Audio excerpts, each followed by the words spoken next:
물론 뭐 입지, 뭐 그다음에 그 뭐 브랜드 가치 뭐 다 따지긴 해야겠습니다만은 지금 상황이 집을 사기에는 어떤 시기라고 보세요? 이제 투자 목적으로만 취득하기에는 좋은 시기는 당연히 아니고요. 네. 네, 그런 시기는 아니고 그 집이 필요로 하신 분들은 가격이 많이 높아져 있는 건 뭐 맞는 사실이긴 합니다만 네. 그 과거만 생각하면은 시장 진입을 계속 못할 것 같아요. 그 가격을 아는데 어떻게 지금 이 가격을 주고 그럼 사겠습니까? 그렇죠.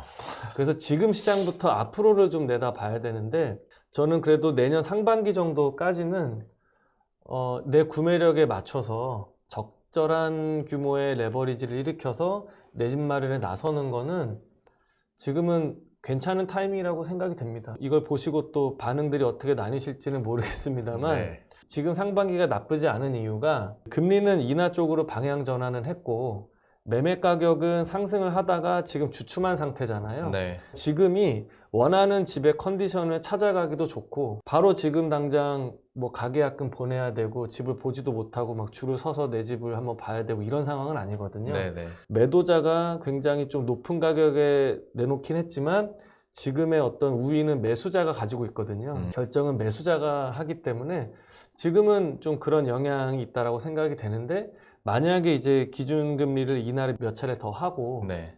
그리고 신규 아파트 분양 물량의 분양 가격이 계속 또 올라가요.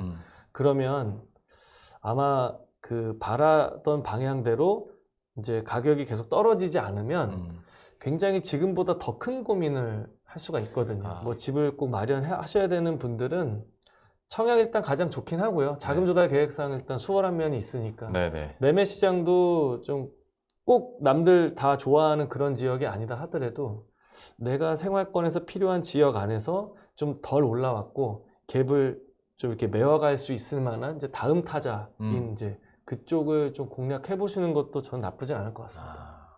설득됩니다.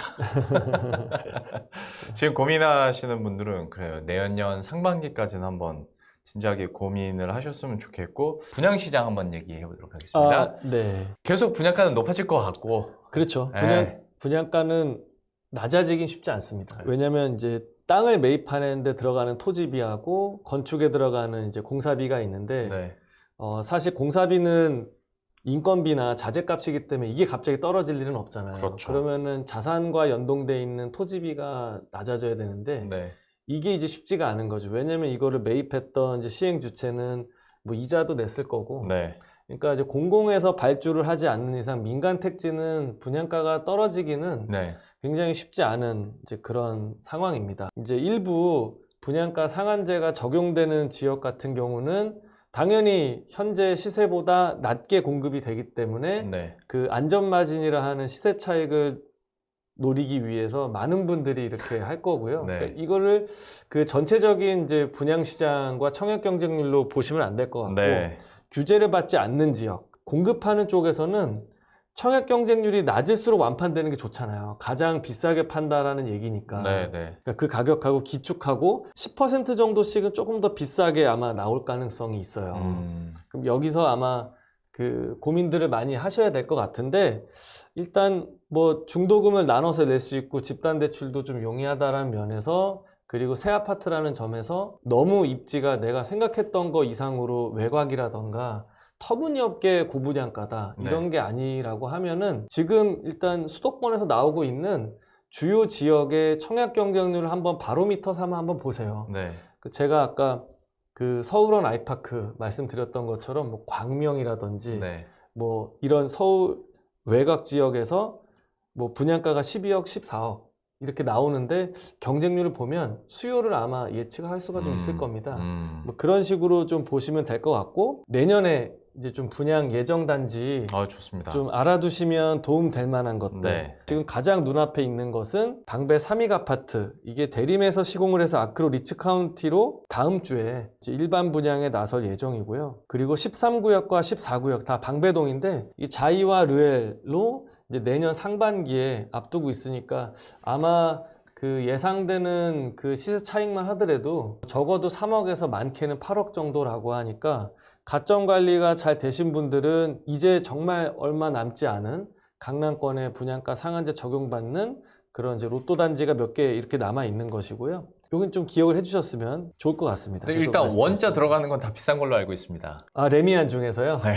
네, 맞습니다. 그게 별도의 어떤 하이엔드 브랜드가 없고 네. 그냥 이름에서 예. 원자를 붙여서 좀 이렇게 특별함을 부여하는 것 같더라고요. 네네. 근데 분양가상 이제 적용돼도 엄청 비싸죠? 가장 비쌌던 거는 청담 르엘이 이제 네. 1,209만 원이 있었고요. 네. 국평 기준으로는 뭐 21, 2억 정도 이렇게 나오고 있는데 근데 강남권의 아파트 시세가 34평 기준으로 20억 후반에서 이제 30억 초반까지 신축은 이루어지고 있다 보니까 네. 5억에서 8억 정도의 이제 시세 차익이 좀 보이니까 네. 이제 그걸 보고서 분양가의 절대 가격 자체는 비싸긴 합니다만 주변 시세와 비교했을 때는 또 낮다라고 생각이 되는 그런 수요가 좀 많이 움직이고 있죠. 자, 그러면 이제 수요 측면도 잠깐 얘기를 하고 그다음에 정책 얘기하고 한번 마무리를 네네, 지어볼까 합니다. 알겠습니다. 수요에 대해서는 지금 현상이나 아니면 내년의 분위기는 어떻게 될 것으로 보세요? 실수요 시장으로 자리 잡은 현재 부동산은 앞으로도 계속 쭉 이어질 가능성이 높고요. 그러니까 단연간의 이제 정책 환경에 의해서 이렇게 만들어진 거거든요. 네. 그래서 이게 뭐 60, 70대에 고령층이 진입을 해서 임대 사업을 하거나 이런 시장이 이제 아니거든요. 네. 그럼 이런 실수요 시장이 좀 고착화됐다라고 보면 주된 수요층은 이제 경제 활동을 왕성하게 하는 이제 30, 40대가 되는 것인데 저희가 그래서 얼마나 수요가 유동적으로 남아 있을까, 어떻게 탄력적으로 변할까. 그래서 한번 살펴보니까 집 한 채 이상은 40대가 산 게 맞고요. 네. 그러면 이 사람들이 얼마나 더 집을 소유하려고 할 것인가 봤더니 그 통계청 통계자를 보니까 보통 이제 30대에서 40대로 넘어갈 때 주택을 취득하고자 하는 그런 성향이 굉장히 높아집니다.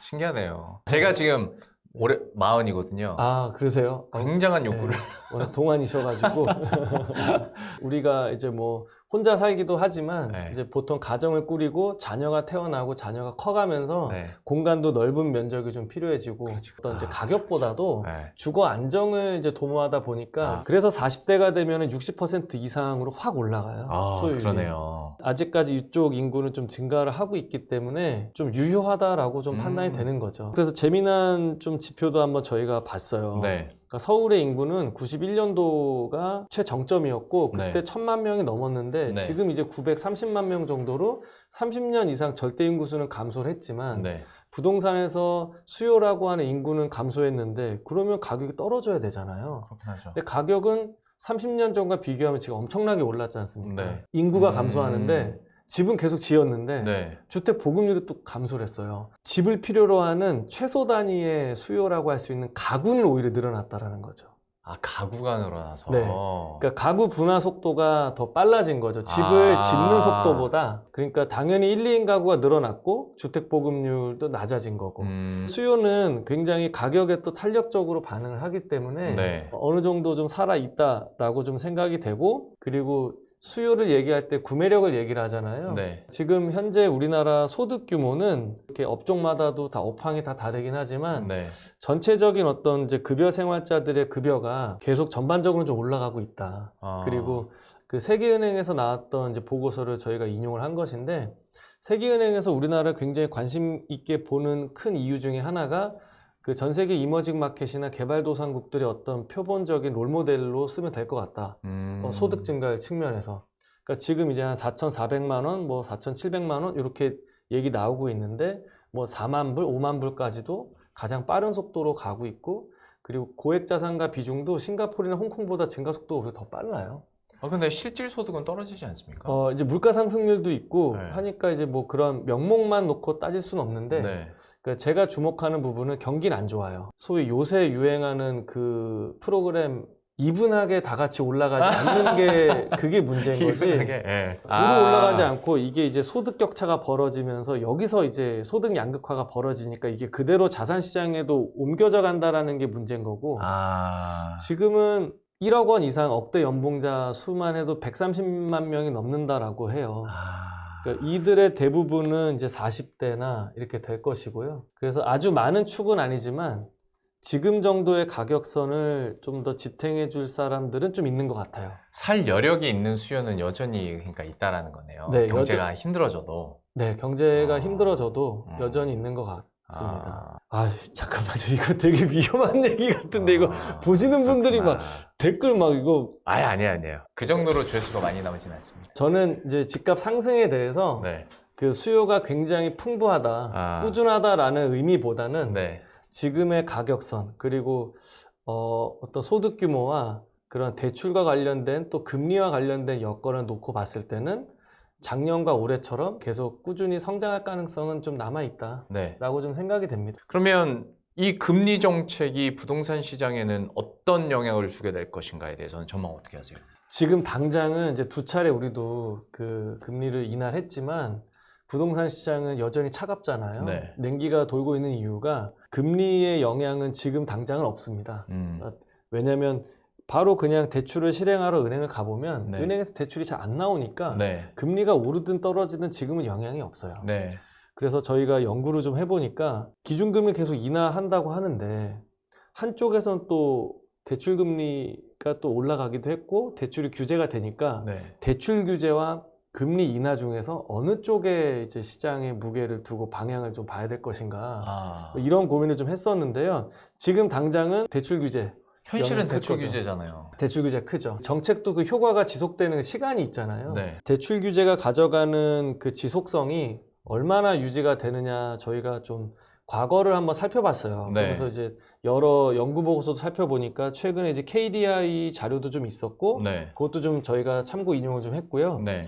그 매매 가격 지수하고 대출 규제가 나왔을 때를 한번 같이 대입을 해보니까 대출 규제가 강력한 게 발표가 되면 시행이 됐을 때 시장 주춤합니다. 네. 주춤하고 영향을 바로 받다가 다시 한번 이게 올라오는 데까지는 보통 6개월 정도 시간이 걸리더라고요. 그러니까 2019년에 그 12-16 대책, 그러니까 네. 무주택자에게도 처음으로 대출이 나가지 않았던 첫 대출 규제였는데요.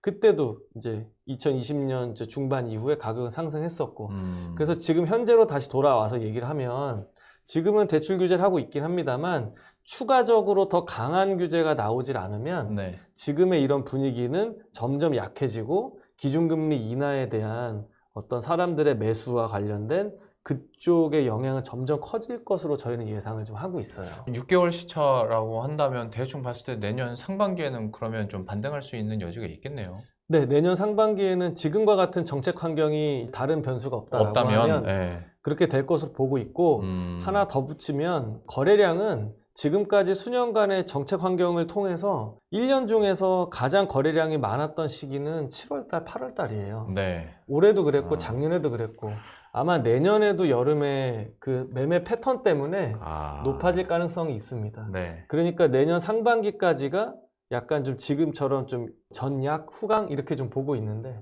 시간이 지날수록 대출의 힘은 빠지고 네. 금리 인하에 대한 힘은 커지고 이렇게 보고 있는 거죠. 그러면 이제 슬슬 한번 마무리는 지어야 될 텐데 실제 매매를 생각하시는 혹은 이사를 준비하시는 분들에게 꼭 필요한 조언이나 또 관점 포인트가 있다면 뭐가 있는지 좀 마무리 부탁드릴게요. 일단 현재 시장을 움직이는 방향은 실수요 시장이기 때문에 네. 젊은 분들이 움직이시는 거고 그리고 무주택자가 1주택자가 되거나 1주택자가 주거 상향을 이동을 위해서 갈아타는 이 수요가 움직이는 겁니다. 그럼 네. 이 수요가 내년에도 이런 운동장 안에서 얼만큼 뛸 것이냐 이걸 가지고 좀 시장을 좀 예측하시면 좀 좋을 것 같고요.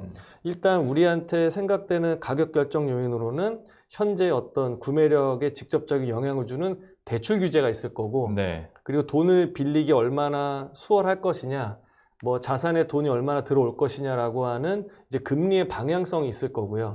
여기에 대해서는 일단 대출 규제는 추가적인 규제가 더 있지 않는 한 지금 상태에서는 내년 상반기 이상 이렇게 좀 효과가 지속되기 어렵다. 은행의 어떤 예대마진 차원도 좀 있고요. 그렇죠. 그렇지만 금리는 인하가 되면 영향력은 시간이 지날수록 굉장히 좀 더 커질 것으로 저희는 보고 있어요. 네.